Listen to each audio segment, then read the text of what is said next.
তো হ্যালো বন্ধুরা, আশা করি আপনারা সবাই অনেক ভালো আছেন। আজকে আমরা মেনলি মডেল নিয়ে ডাটাবেজের সাথে কমিউনিকেশনের একটা ব্যবস্থা করব। মডেলের যে বিভিন্ন ধরনের পারপাস আমরা শিখছি, এখানে আমরা নিজের হাতে করে হার্ড কোড করে ডাটা দিয়ে দিছিলাম, দেন সেটাকে আমরা এখানে ডিসপ্লে করাইছিলাম।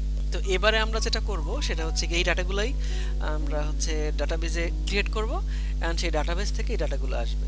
এজন্য কি করতে হবে, ডাটাবেজ আগে টেবিলটা ক্রিয়েট করতে হবে। তো টেবিলটা ক্রিয়েট করার জন্য আমাদের কি আছে, আমরা এই যে ইউজারটাকে, বর্তমানে ইউজারটা আসলে একটা জাস্ট একটা সিম্পল ক্লাস হিসেবে আছে, মানে সিম্পল ক্লাস থেকে এটাকে আমরা একটা স্পেশাল শেপ দিব। সেই শেপটা হচ্ছে গিয়ে এটাকে আমরা একটা ডাটাবেজের কমিউনিকেটর হিসেবে ইউজ করব। তো এজন্য আমাদের এই যে আমাদের ডিবি কনটেক্সট আছে, ডিবি কনটেক্সটে গিয়ে, এটা তো একটা কনস্ট্রাক্টর, তো এটা হচ্ছে এখানে এভাবে থাকবে। দেন নেক্সট আমি কি করব, এই ইউজার টেবিলটাকে আমি এখান থেকে লিংক আপ করাবো কনটেক্সটের মাধ্যমে। Users get set. এখন এইখানে আমাদের ইউজারটা আছে, তো ইউজারটা এখানে পাচ্ছে না সে, তো এই জন্য আমরা একটু ম্যানুয়ালি নেম স্পেসটা নিয়ে আসি। লাইক ইউজারে গিয়ে আমরা মডেলসটা নিয়ে আসলাম, তো রিজলভ হয়ে গেছে। তো এখানে কি হইলো আসলে, এখানে হলো যেটা, এখানে হচ্ছে আমরা ইউজার মডেলটাকে একটা নতুন শেপ দিলাম, সেটা হচ্ছে গিয়ে এটা একটা ডাটাবেজ মডেল হিসেবে এখন কাজ করবে। তো আর অনেক ধরনের মডেল যেগুলোর ব্যাপারে আমি ওইভাবে বলা হয়নি। ডাটাবেজ থেকে ডাটা আনলাম, সেটাকে আমি ভিউতে কীভাবে পাঠাবো, অথবা ভিউ থেকে কোনো ডাটা আমরা ধরবো, সেটা আবার ডাটাবেজে পাঠাইতে হবে। তো এই যে ইন্টারমিডিয়েট কিছু মডেল আছে, মডেল টাইপ আছে বিভিন্ন ধরনের। আবার অনেকে ডিটিও বলে, ডিটিও ইউজ করতে, ডিটিও টাইপের ডাটা মডেল, যেগুলো ডাটা ট্রান্সফারের জন্য এই মডেলগুলো ইউজ হয়। তো মেইনলি আমি এই ডাটাটাকে এই যে এখন আমি যেটা এখানে ফোকাস করতেছি সেটা হচ্ছে প্রথমত ডাটাবেজে আমার এই শেপ এর একটা টেবিল ক্রিয়েট করতে হবে, যে টেবিলের একটা আইডি থাকবে, যেটা লং টাইপ, যেটা ফার্স্ট নেম লাস্ট নেম থাকবে, ইমেল থাকবে। তাইলে আমাদের ব্রিজিং করা শেষ। তো এই যে ব্রিজিং কিন্তু আমরা করে ফেলছি। এবারে আমাদের যেটা নেক্সট কাজ সেটা হচ্ছে গিয়ে একটা মাইগ্রেশন চালানো। তো এখন আমরা একটা মাইগ্রেশন চালাই। তো এখানে অ্যাড হওয়ার কথা মাইগ্রেশনটা।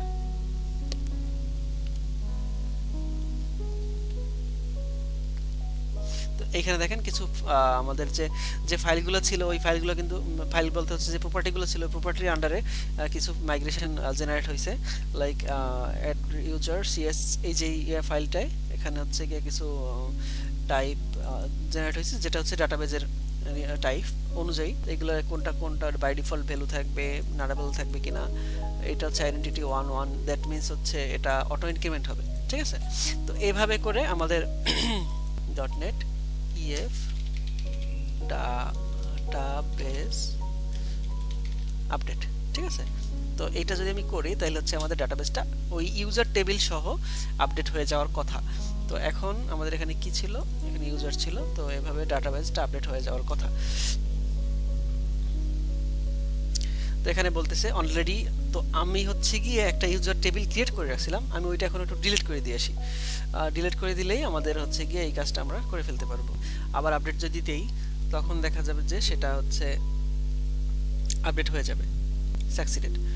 ওকে, তাইলে আমরা এখন আমাদের অ্যাজার ডাটা স্টুডিওটা যেটা ইনস্টল করেছিলাম আগে, তো সেটা ওপেন করি। দেন হচ্ছে আমাদের এই যে নুব ডিবি, এরপর টেবিলস, এরপর আমরা যদি রিফ্রেশ দেই, ওয়াও সুন্দর কিছু প্রপার্টি ক্রিয়েট হয়েছে, ID, first name, last name, email, যেখানে বিগিনড হিসেবে আছে, লংটাকে বিগিন করে ফেলছে, আর স্ট্রিংটাকে ইনভার্কার করে ফেলছে। যাই হোক, সমস্যা নাই। তো এখন এটাই আমরা কি করব, আমরা কিছু ডাটা অ্যাড করব, কারণ আমাদের যেহেতু ডাটা ফেচ করতে হবে, আমরা যেহেতু এই টিউটোরিয়ালে আমরা যেহেতু ডাটা ফেচিংটা দেখাবো, সো আমার আগে কিছু ডাটাটা, তো আমাদের ডাটাবেস কিন্তু চলে আসছে। এবারে আমরা যদি এখানে নাম দিই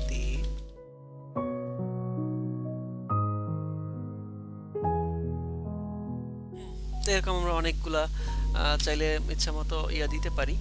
তো এখানে রান বাটনটা একটু ক্লিক করে দেখি। তো হ্যাঁ, ডাটাগুলো ঠিকভাবেই ঢুকছে। তো এইবারে আমরা যেটা করব সেটা হচ্ছে গিয়ে ইউজার কন্ট্রোলারে গিয়ে, এখানে তো আমরা তো ম্যানুয়ালি ডাটা ঢুকাই দিয়েছিলাম, তো এই ম্যানুয়ালি ডাটা না ঢুকায়ে আমরা যেটা করব, আমরা হচ্ছে ডাটাবেস থেকে ডাটা নিয়ে আসবো লিঙ্কের মাধ্যমে। লিঙ্ক বলতে কি, LINQ, এটা হচ্ছে গিয়া লিঙ্ক, মানে ল্যাঙ্গুয়েজ ইন্টিগ্রেটেড কোয়েরি, কেমন। তো লিঙ্কের মাধ্যমে আমরা ডাটাবেস থেকে ডাটা সহজেই নিয়ে আসতে পারি, ঠিক আছে। ইউজার অবজেক্টস এখন তার দুইটা অবজেক্ট আছে, লাইক এখানে কিন্তু দেখেন একটু দুইটা, এই যে এটা একটা অবজেক্ট, এটা আরেকটা অবজেক্ট, ঠিক আছে? তো প্রত্যেকটা অবজেক্টে মানে প্রত্যেকটা, এটা ধরেন আমি, এইটা আপনি, তো এরকম আর কি। এইটা হচ্ছে দীপ, এটা হচ্ছে এবিসি। তো এরকম আর কি, দুইটা আলাদা অবজেক্ট আছে। তো এখানে কিন্তু একটা লিস্ট অফ অবজেক্ট আছে। তো অবজেক্টস, ইউজার অবজেক্টস দিলাম নাম, ইকুয়াল টু, এখানে এবারে হচ্ছে আমাদের এই যে অ্যাপডিবি কনটেক্সট যেটা আছে, এটা কিন্তু এখন আমাদের ফুল অ্যাপ্লিকেশনের মধ্যেই অ্যাপডিবি কনটেক্সটের একটা ইনস্ট্যান্স মানে রয়েছে। লাইক আমরা যদি একদম গোড়ায় যাই, যেমন সেই যে স্টার্টআপে আসছিলাম, এখানে দেখেন যে অ্যাপডিবি কনটেক্সট নামে একটা ইনস্ট্যান্স আমরা প্রত্যেক অ্যাপ্লিকেশনের মধ্যে উইথ এ ডিফল্ট কানেকশন আমরা কিন্তু অ্যাপ্লিকেশনের মধ্যে ইনজেক্ট করে দিয়েছিলাম। তো ইনজেক্ট করার ফলে ওই অ্যাপডিবি কনটেক্সটের যে ইনস্ট্যান্সটা, সেটা ফুল অ্যাপ্লিকেশনের মধ্যেই অ্যাক্সেস করা যাবে।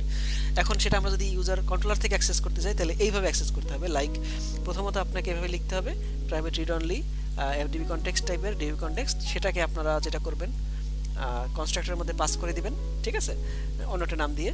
আর সেটা হচ্ছে কি সেই পাস করা নামটাকে আপনি ওইটার মধ্যে ইনজেক্ট করতে, এভাবে করে আমরা ডিবি কনটেক্সটটা নিয়ে আসবো। তো ডিবি কনটেক্সট থেকেই মেইনলি আমাদের ডাটাবেজের যত ইনস্ট্যান্স আছে, লাইক ইউজার্স, এই যে ইউজার্স, এটাই কিন্তু আমাদের এই ইউজার্স, এই যে টেবিলটা ইউজার্স, ঠিক আছে, এই ইউজার্স এটাই কিন্তু ওইটা। তার মানে এখান থেকে ডিরেক্টলি আমরা ডাটাবেজের মধ্যে অ্যাক্সেস পাচ্ছি। তো এখানে আমরা করলাম কি ডিবি কনটেক্সট ডট ইউজার্স। তো ওইখানে দেখেন কিছু কিছু অনেক ফাংশন আছে, add, async, arrange, range, find, query, attach, ETC অনেক ইউজার্স ডট। এবার আমরা করব কি, এবার আমরা টু লিস্ট, টু অ্যারে, অনেক ধরনের স্টাইলে আমরা ডাটা কিন্তু নিয়ে আসতে পারি ডাটাবেস থেকে, ঠিক আছে? তো অবজেক্টস, এখন তো অবজেক্টস হবে। তো ডাটাবেস থেকে আমরা ডাটা নিয়ে আসলাম। তো এখানে আমাদেরকেও একটা অপোজ দিচ্ছে, সেটা হচ্ছে গিয়ে কি বলতেছে, কারেন্ট কনটেক্সট ইউজার, এখানে ডাটা বানান ভুল হয়েছে, ইউজার অবজেক্টস, ঠিক আছে? তো এই ডাটাটা আমরা নিয়ে আসলাম। এবার আমরা একটু রান করি অ্যাপ্লিকেশনটা, আমাদের কোনো ইনস্ট্যান্স কি চালু আছে কিনা একটু দেখে নিই। এটাকে আমাদের তো লাগবে না, বাদ। এখানে এটা লাগবে না, তো এইটা। তো এখানে আমরা যেটা করব, ওয়াচ রান করি, তাহলে আমরা চেঞ্জের সাথে সাথে ওটা এফেক্ট নিবে সাথে সাথে। তো এখানে দেখেন কোড কত সুন্দর, ছোট একটা কোড। তো আমরা কি করলাম, ডাটাবেস থেকে ডাটাটাকে একটু লিস্ট করে একটা অ্যারে, অথবা এখানে ভারের উপরে যদি আমরা ধরি, তাহলে দেখবেন যে এখানে যে কোনো টাইপ সে নিতেছে। এখন এইটা আমরা কম্পাইল টাইমেই রিজলভ করে ফেলছে কি আপনার হচ্ছে লিস্ট, এটা একটা লিস্ট টাইপের জিনিস, কারণ এখানে টু লিস্ট করছি আমরা, ঠিক আছে? তো আমাদের অ্যাপ রান হয়ে গেছে। এখন আমরা এইখানে চলে আসি, দেন আমরা রিলোড দিই। রিলোড দেওয়ার পরে ইউজারে গেলাম, ট্রাই ইট করলে এই যে ডাটাবেস থেকে সব ডাটা চলে আসছে, ওয়াও। তো এবারে হচ্ছে গিয়া এখানে আমাদের তাইলে মডেলের ভূমিকাটা কি? মডেলের ভূমিকাটা হচ্ছে সে মডেলটাকে আমরা এই পারপাজে ইউজ করছি, মানে ডাটাবেজের সাথে কমিউনিকেটর হিসেবে ইউজ করছি। এখন আমরা অন্য মডেল, অন্য একটা টাইপের মডেল নিয়ে আমরা আলোচনা করব। এখন সেটা হইতে পারে কি টাইপ, যেমন এখন আমরা চাচ্ছি কি, এখানে দেখেন আমরা এখানে আসছে আইডি আছে, ফার্স্ট নেম আছে, লাস্ট নেম আছে। এখন আপনি চাচ্ছেন আপনার ইউজারকে শুধুমাত্র আইডি দেখাবেন, ইমেল দেখাবেন আর নেম দেখাবেন, ফার্স্ট নেম লাস্ট নেম এভাবে না, জাস্ট নেম দেখাবেন। তো তখন আপনার কি করতে হবে, তখন হচ্ছে গিয়ে ধরেন কোনো একটা শেপ, আপনি একটা নিজস্ব শেপে সেটা আপনি ইউজারের কাছে পাঠিয়ে দিতে পারবেন। সেটার জন্য আমরা করতে পারি কি, সেটার জন্য আমাদের যে কনসেপ্টটা আছে সেটা হচ্ছে কি ভিউ মডেল। এখন ভিউ মডেল হইতে পারে অথবা ডিটিও মডেল হইতে পারে। এখন ডিটিও মডেল আবার হচ্ছে গিয়ে ভিউ মডেল আছে, ডিটিও মডেল আছে। তো ডিটিও মডেল ডাটা ট্রান্সফার অবজেক্ট। এখন এটি ইন্টারনাল অ্যাপ্লিকেশনের মধ্যে ডাটা ট্রান্সফার হইতে পারে, আবার ইউজারের কাছ থেকে ইনপুট নিচ্ছেন তখন সেটাও একটা ডাটা ট্রান্সফার হতে পারে। কিন্তু এই যে জিনিসটা, এটা কিন্তু আমরা আমরা কিভাবে চিন্তা করব, ডাটাবেস মডেল হিসেবে, ঠিক আছে। তো এই যে ভিউ মডেলের কথা বললাম বা ডিটিও মডেলের কথা বললাম, এগুলো হচ্ছে গিয়ে মেইনলি আমাদের অ্যাপ্লিকেশনের থ্রু আউট এভরিহোয়ার আমরা ডাটা ট্রান্সফার করতে পারি বিভিন্ন জায়গা থেকে বিভিন্ন জায়গায়, সেটার জন্য লাগে। তো এখন আমি ভিউ মডেলটা দেখাচ্ছি, আর ডিটিও মডেল সেম জিনিসই, সেম কনসেপ্টই মোটামুটি। তো ওখানে আলাদা তেমন কিছুই নেই। সো নিউ ফোল্ডার করলাম, নাম দিলাম ভিউ মডেল, এস মডেলস। ও আচ্ছা, এখানে একটা ক্রিয়েট করাই আছে, এই যে। তো এখানে আমি কি করব, একটু কপি পেস্ট করে ফেলি যাতে করে আমাদের কাজটা একটু দ্রুত হবে। তো ইউজারের কপি করে আমি ভিউ মডেলের মধ্যে পেস্ট করে দিলাম। তো ইউজার, এখানে মডেলস আছে, আমি ভিউ অ্যাড করে দিব, ভিউ মডেলস। আমরা যেহেতু আমার নেম স্পেস চেঞ্জ হয়ে যাবে, ইউজার ভিউ মডেল, এবং ফাইলটার নামও আমি চেঞ্জ করে দিব ইউজার ভিউ মডেল, ঠিক আছে। তাহলে নতুন কি পাইলাম, ইউজার ভিউ মডেল। এখানে আমার লাগবে কি, নেম লাগবে, ইমেল লাগবে, আর হচ্ছে এখানে নেম আছে, ইমেল আছে, আর আইডি আছে। আমরা ফার্স্ট নেম লাস্ট নেম ওইভাবে চাচ্ছি না, আমরা ইউজারকে দেখাবো নেম ইমেল, ঠিক আছে, এইভাবে। তো এখন এই যে টু লিস্ট করছি, তাহলে এর আগে কাজ করতে হবে আমাদের এই লিঙ্ক কুইরির মধ্যেই আমরা সিলেক্ট অপারেশন চালাবো। সিলেক্ট লিঙ্ক নিয়ে আমি পরবর্তীতে একটা বিস্তর আলোচনা করব। আমি যতটুকু মোটামুটি জানি, আমি আসলে অত ভালো তো আর অনেক ভালো তো হওয়া আস্তে আস্তে হতে হয়। তো ইউজার ভিউ, আমি আসলে সবসময় শিখতেছি এভাবে মনে করি। ইউজার ভিউ মডেল, তো আমার এখন অনেক কিছু জানার বাকি আছে, আপনাদের মতো করে আমি এখন অনেক কিছু জানতেছি, নতুন কিছু শিখতেছি। এক্স ইকুয়াল টু, তো এখন আমরা এখানে কি করব, এখানে আমরা এই যে ইউজারের মধ্যে যা কিছু আছে সেটা হচ্ছে গিয়া ধরি আমরা এটা একটা লুপের মধ্যে ঢুকছে, এই সিলেক্ট অপারেশনের মাধ্যমে লুপের মাধ্যমে ঢুকছে। এখন লুপে কি হয়, প্রত্যেকটা অবজেক্ট, তো এটা একটা অবজেক্ট, লাইক অবজেক্টটা দেখেন, টাইপ দেখেন ইউজার টাইপের, ঠিক আছে। এটা ইউজার টাইপের অবজেক্ট, তার মানে একটা ইউজার, এই এক্সটা হচ্ছে একটা ইউজার। তো এক্স এর মধ্যে কি আছে, আইডি আছে, নেম, ফার্স্ট নেম আছে, লাস্ট নেম আছে, ঠিক আছে, যেহেতু ডিরেক্ট ইউজার্স থেকে আসছে এবং সেটা আসতেছে এই ইউজার থেকে, ঠিক আছে। তো আইডি নেম আছে, ফার্স্ট নেম আছে, লাস্ট নেম আছে, ইমেল আছে, ওকে।